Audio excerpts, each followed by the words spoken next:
તો જૂનાગઢના સામૂહિક દુષ્કર્મના મામલે પરિણીત મહિલા રાજકોટ જિલ્લાની હોવાનું સામે આવ્યું છે। પરિણીત મહિલા નરાધમ સાથે ફેસબુકથી સંપર્કમાં આવી હતી। અપહરણ, એટ્રોસિટી અને સામૂહિક દુષ્કર્મની ફરિયાદ દાખલ થઈ છે। 6 નરાધમોની વિસાવદર પોલીસે ધરપકડ કરીને રિમાન્ડ મેળવ્યા છે। ધારીના મૂણવેલ ગામની સીમમાં સામૂહિક દુષ્કર્મ ગુજાર્યું હતું।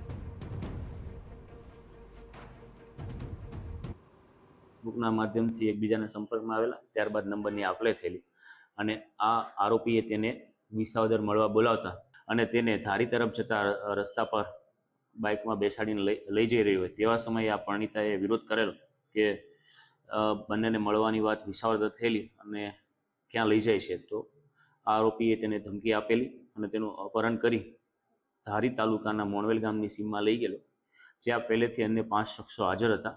આ છૂટાછેડા થયેલી ભોગ બનનાર જે પરણિતા છે તેમના સાથે તેની મરજી વિરુદ્ધ શરીર સંબંધ બાંધેલા।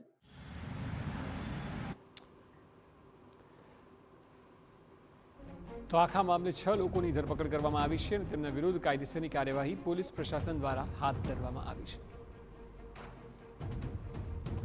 આ તમામ લોકોએ સામૂહિક દુષ્કર્મ ગુજાર્યું હોવાના આરોપ પીડિતાએ લગાવ્યા છે।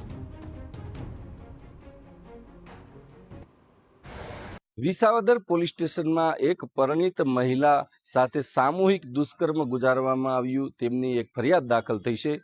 6 શખ્સો દ્વારા જે સામૂહિક દુષ્કર્મ ગુજારવામાં આવ્યું, ધારી તાલુકાના મોણવેલ ગામે આ પરિણીત મહિલાને લઈ જઈ અને ત્યાં 6 શખ્સો દ્વારા જે આ દુષ્કર્મ કરવામાં આવ્યું તેને લઈને વિસાવદર પોલીસ સ્ટેશનમાં એટ્રોસિટી, અપહરણ અને સામૂહિક દુષ્કર્મની ફરિયાદ દાખલ કરી પોલીસે 6 શખ્સોની સામે જે વધુ કાર્યવાહી હાથ ધરવામાં આવી। વિજયસિંહ પરમાર, TV9 વિસાવદર।